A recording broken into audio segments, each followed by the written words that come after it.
mass media. Attacking the podcast world.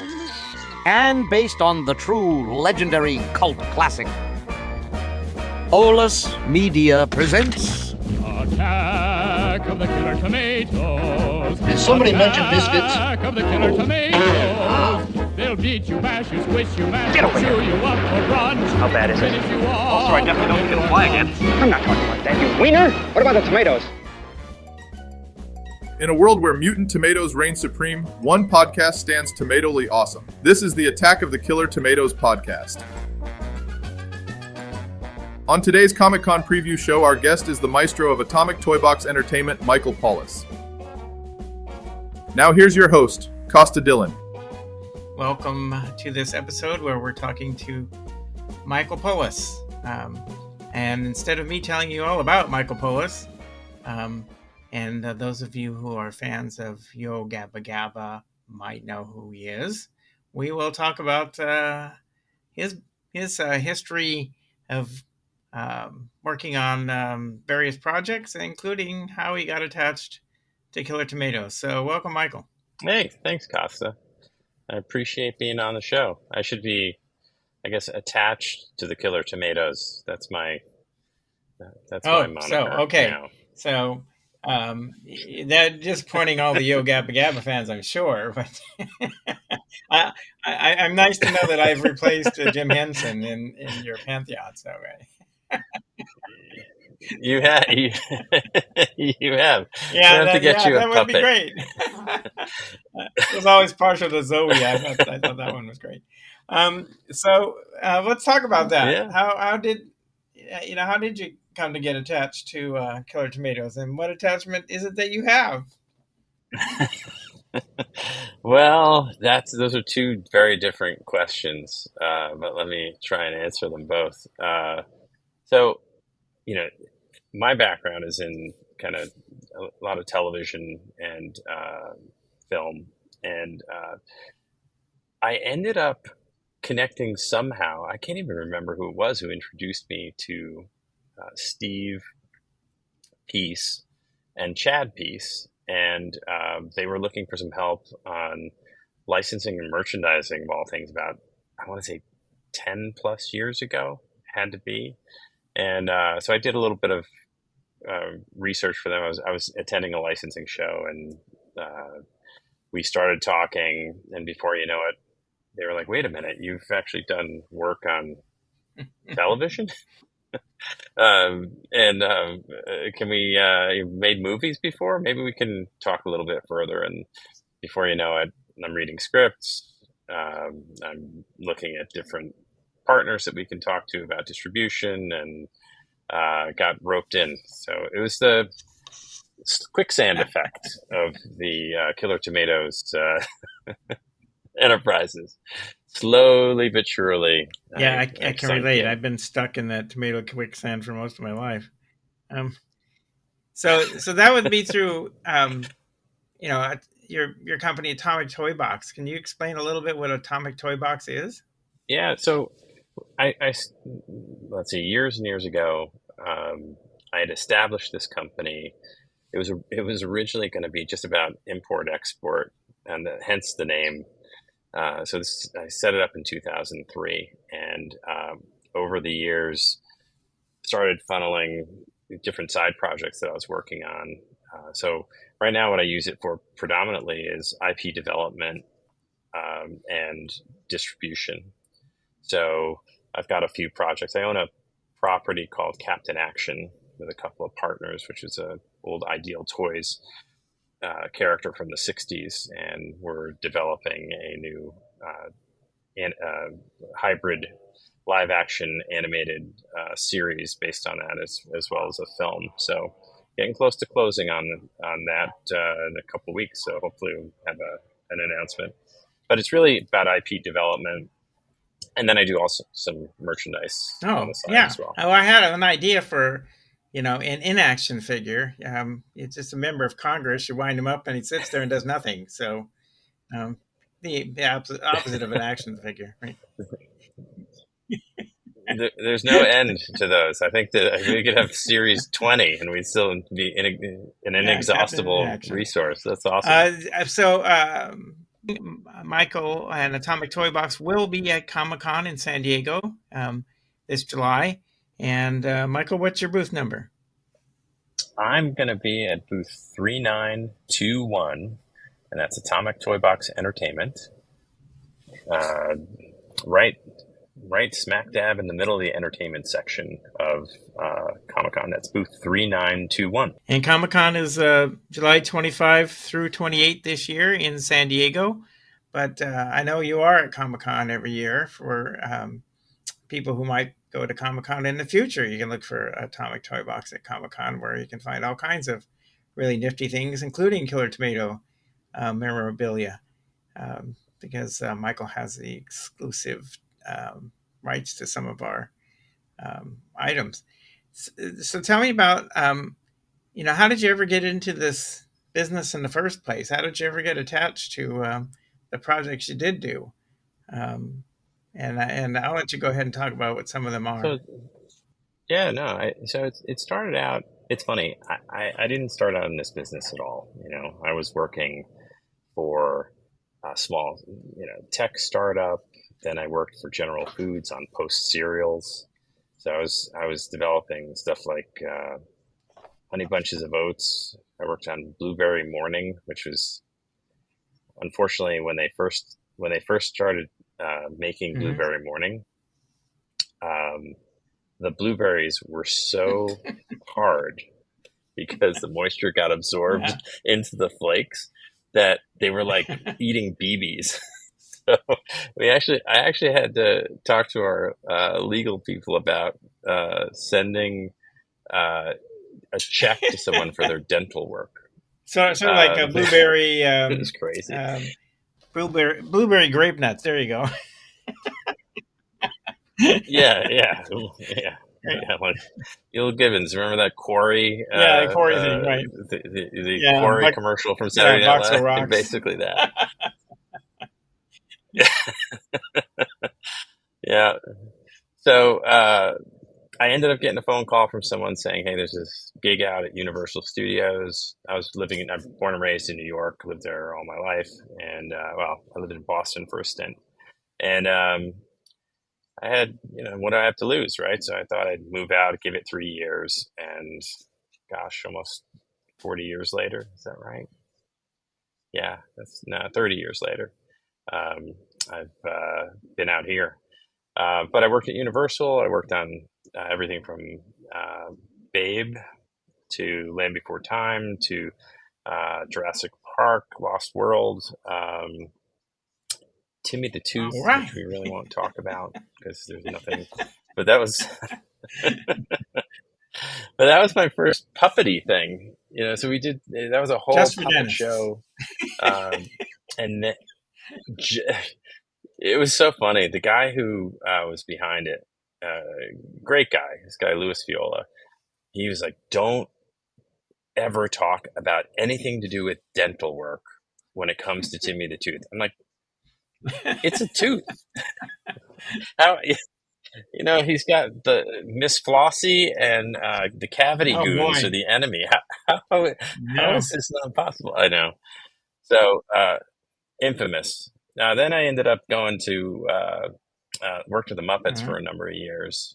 And that's where it's funny, I had all uncredited stuff at Universal. I did a lot of help. I helped out quite a bit on Exo Squad and, Darkman and other projects. And Land Before Time, especially, that's really the one. But when I got to Henson, that's when I got my first credited work. And the first thing I ever did got nominated for an Emmy. So I figured, I could probably do this. For a what was that? Yeah. And then that led to Muppets. It was a little movie called Kermit Swamp Years. It was Kermit as a kid. Well, Killer Tomatoes has, a Muppet connection. What's the Muppet connection? Tell me. Oh, you don't know this story? No, I don't know this. When Killer Tomatoes first came out, the first Killer Tomatoes movie, which is, as obscure a movie as movies can be, and would have, pardon the pun, died on the vine. Two things made it live. One is we were one of the first titles to go to videotape.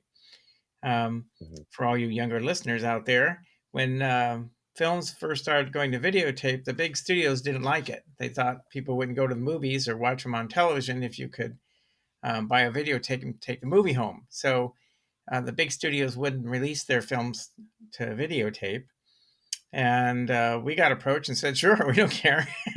And at that time, videos, they thought people would rent them and not buy them. I remember the original Killer Tomatoes was like $120 to buy the videotape, because you'd go in a video store and there'd be like 100 titles and we were one of them. So that kind of gave us some life.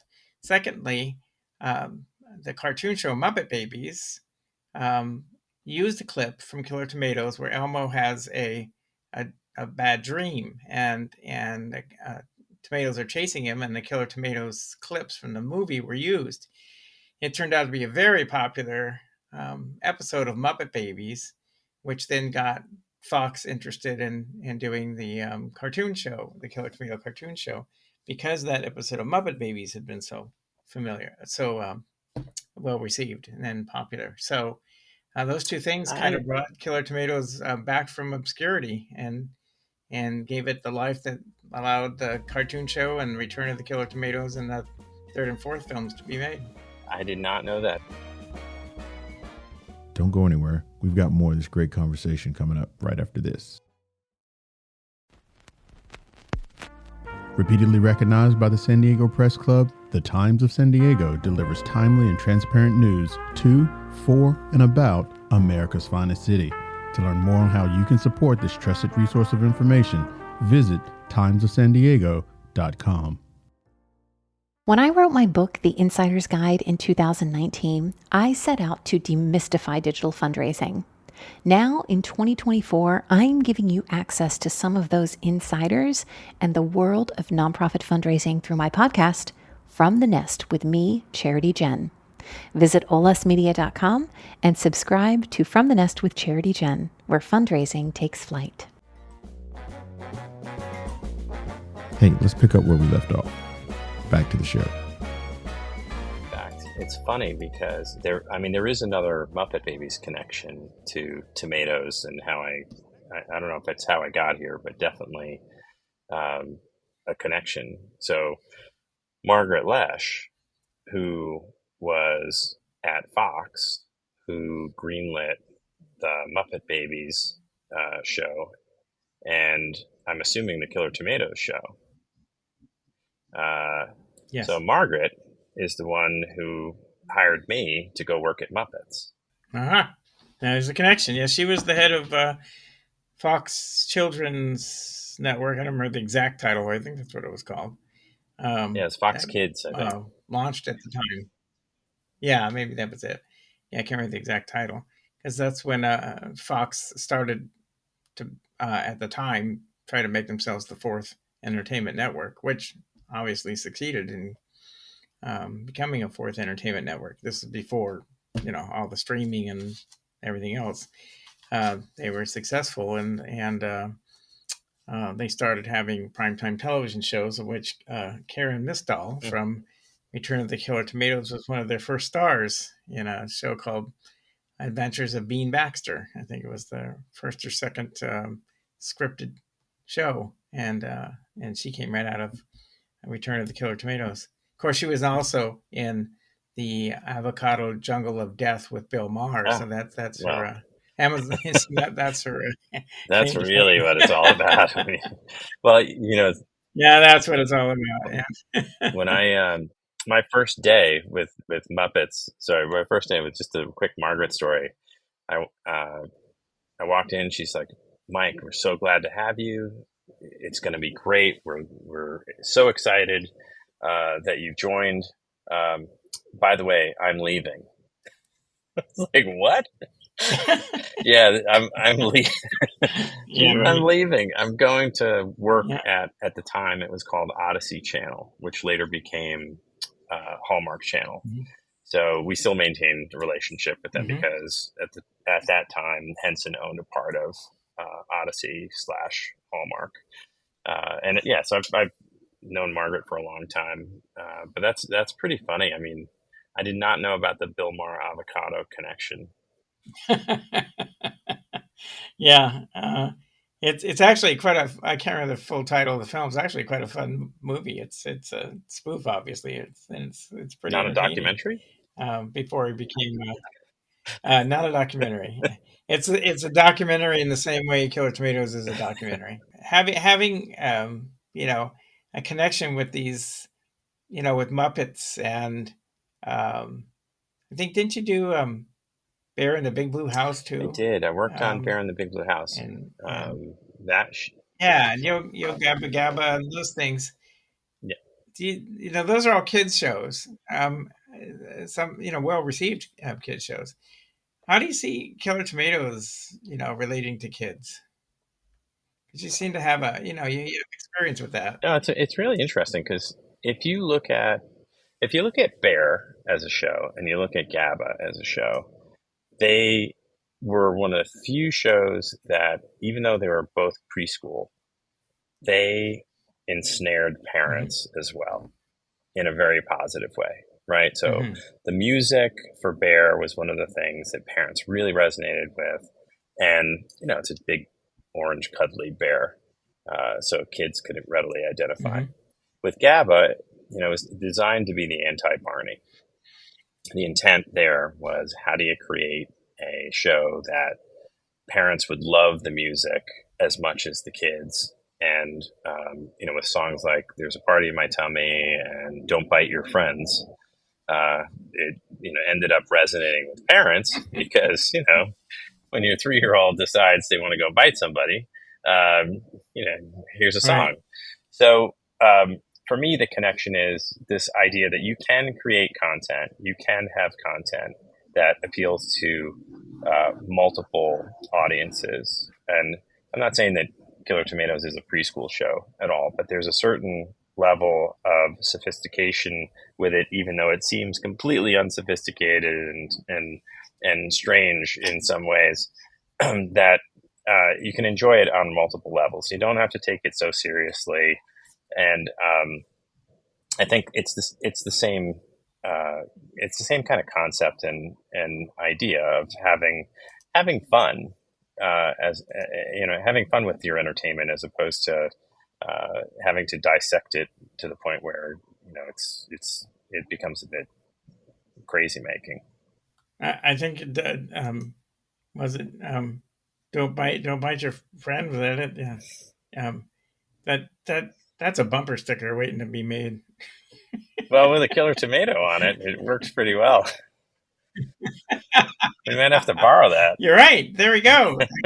or just I see synergy here. bite your friends. Yeah. I mean, Yes, I can see. There you go. At your Atomic Toy Box booth, you can offer both and see which one sells better.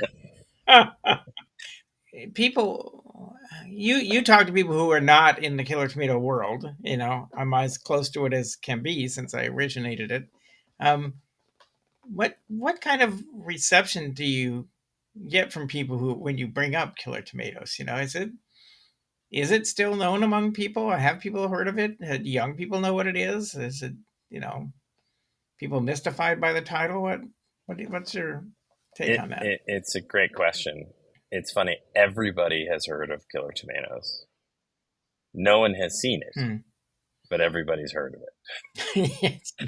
And what's funny is you do like to call it the best known, least seen film in America. Absolutely. Well, but they do.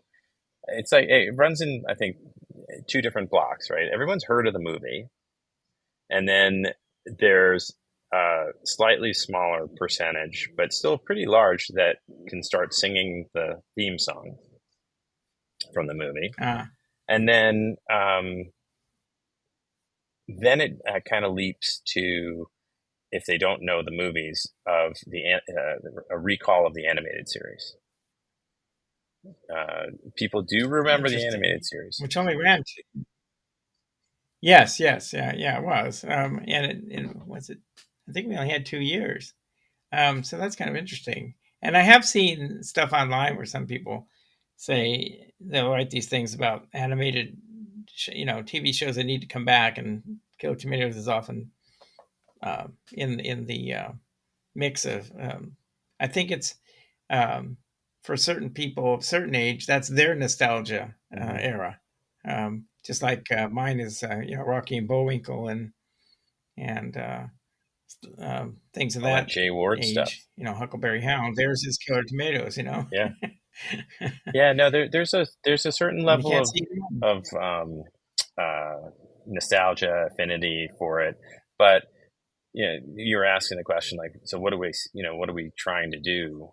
Part of what we're looking at is taking some of the art assets that were created and presenting them in kind of a new and different way, so that we can create some products that resonate with current audiences. I showed an image today, which was sort of a parody on the Akira image. I don't know if you're familiar with the Akira poster, but it's a very famous Japanese anime.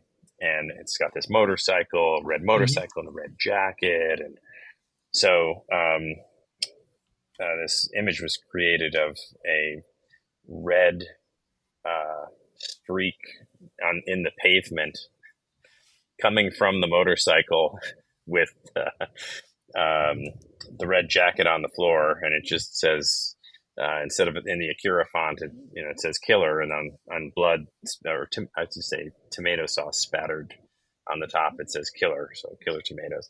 I showed it to a buddy of mine because Anime Expo is going on this weekend, and he said to me, how many can I get?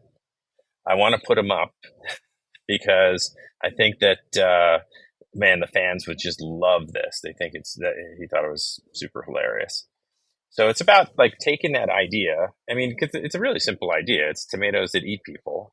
So how do we take that concept and turn it into something that shows relevance to an audience? And that was like a really good example. Well, that's first, if you have that graphic, I'd love to get it so you can send it to me. But it's an interesting thing. Godzilla movies have always, it's a rule in Godzilla movies. Godzilla does not eat people. And we've kind of followed that rule in Killer Tomato movies. You don't actually see tomatoes eat people. We leave it to your imagination. But I've always thought that there's opportunity for taking the Killer Tomatoes into true horror as a sort of separate element away from the films and the cartoon shows, which would be strictly horror. I think it would make a great graphic novel or comic book if I could find somebody who can draw, because I can't draw. I know plenty. Plenty of people. Let's talk about that. Oh, really? Oh, yeah. Well, then because I've actually worked up the story, and it just needs an illustrator. Because I think there's an opportunity there for something that's Well, you know what? We should talk about that, because I've set up something called Gizmo Press, which is a little publishing group. We just did some work with this guy, Howard Chaykin, who's a very famous comics artist. Successfully launched a Kickstarter campaign, raised $60,000, and are producing the book. We got Dennis Cowan, another big comic artist, lined up. So who's to say we couldn't do a Killer Tomatoes graphic novel? There you go. It'd be fun. We'd get the support of all these fans, all these listeners. Doesn't take many. I mean, you can support a book with 300-400 people. So it's wow, that's amazing. It's not crazy. Okay. Well, what do you know, folks? There might be something new coming. Well, there is some new stuff coming. Birth of an idea. There's new stuff coming. Yeah.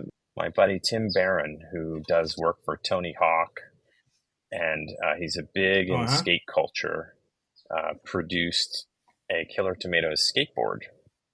So we're gonna have. No kidding. Yeah, it's really the graphics on it are really fantastic. Everyone I show it to says it's great. I'll shoot you. I just got them yesterday. I don't have physical pieces yet. They're just coming off the printer. So, but I'll have those at San Diego, and we're going to do prints as well. So the prints will be available and they're kind of narrow, long, kind of like the boards themselves. What's nice is it draws a lot from the animated series. So they do have faces because they're kind of fitting in that genre, and we're um, catering a bit to that nostalgic audience who we think walks around at Comic-Con and loves the Killer Tomatoes animated series. Well, Tony Hawk's from San Diego. He's from Carlsbad. This is his home. Well, he lives in Carlsbad, but he's born in San Diego. So he's right here. I would think he's probably has heard of Killer Tomatoes. So, yeah. We can. So that would be Tony Hawk on a Killer Tomatoes skateboard. Boy, that would be great. Yeah. Well, I'll set one aside. Let's figure out how we get to him. They're really beautiful. At least the photos are beautiful. Nice. But they look really, really cool. He was on Yo Gabba Gabba once. Yes, he was. In fact, Tony Hawk was on Gabba. So there you go, boy. All the connections. All the connections right there. We can try. Yeah, let's see what we can do to work that. He was on Gabba. I mean, there were a bunch of different celebrities on Gabba, but you're right. I completely forgot about that. I'm working on a board game, and the board game is set up where you can play as people or as tomatoes. Mm-hmm. And the idea is that you're trying to escape this city that is overrun by a bunch of tomatoes. So it's a tile-based game, so the board changes every single time you play. And the cool thing about it is there are other licenses that are a part of the system. So you could end up have a license with Mars Attacks, for example. So you could have Mars Attacks versus the tomatoes. You could end up doing a captain action against the tomatoes. It's super fun. I'll have prototypes available at Con of the sculpts that we're doing for the little figures, and hope to launch that after the first Kickstarter with Mars Attacks, which is going to happen in the fall. Nice. Yeah, seeing as how Tim Burton stole the ending of Mars Attacks from us, probably owe some synergy there somewhere, because he had an awful song, Destroy the Martians, and it's like, hey, wonder where he got that idea. Actually, I actually read a review that said that Killer Tomatoes had taken the idea from Mars Attacks, and I felt like, look at your years of issue, folks. Killer Tomatoes came out before Mars Attacks, not the other way around. I mean, how old was Tim Burton when the movie came out? I mean, come on. Yeah, exactly. I don't think so. Yeah. No. I talked to the Zucker brothers too about Airplane, because they saw rushes when they were writing Airplane. Yeah, I thought Steve told me he said they might have been on set too at some point, right? Were they? I don't remember them being on set, but they were at. I think they were at either CFI or Glen. I can't remember which when we were putting the film together. So they saw parts of it. Well, I'm super excited. I'm accusing them of anything. No. Not accusing them of anything. I'm super excited about the future prospects of things we're not allowed to talk about. Oh yeah, that's right. Okay, we're talking in code here, folks. All right.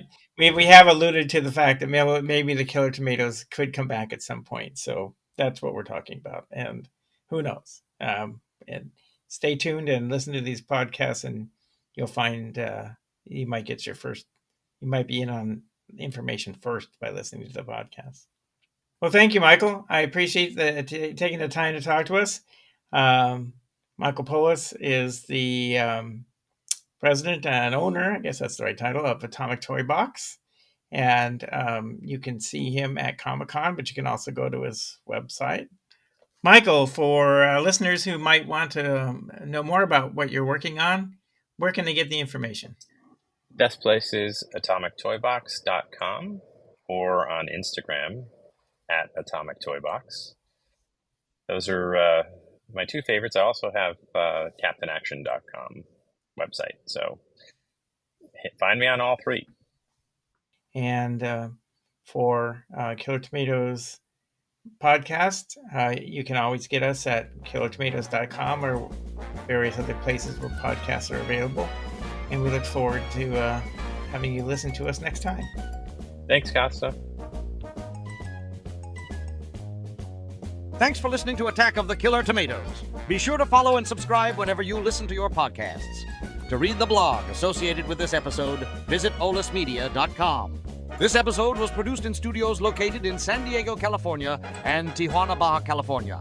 Creative Director Ulises Bretón. Sound Engineer Alan Glazepar. Ina Alvarez is co-producer. Serving as executive producer and co-founder is J.C. Polk. And Chad Pease is president and co-founder. Olis Media is an IVC media company. Olis Media. Feeling stuck in the weekday haze? Swing by March and Ash for No Tax Tuesdays. 30% off selected brands. And for that weekend vibe, don't miss Flower Fridays. Learn more at marchandash.com. Elevate your week, fire up your weekend.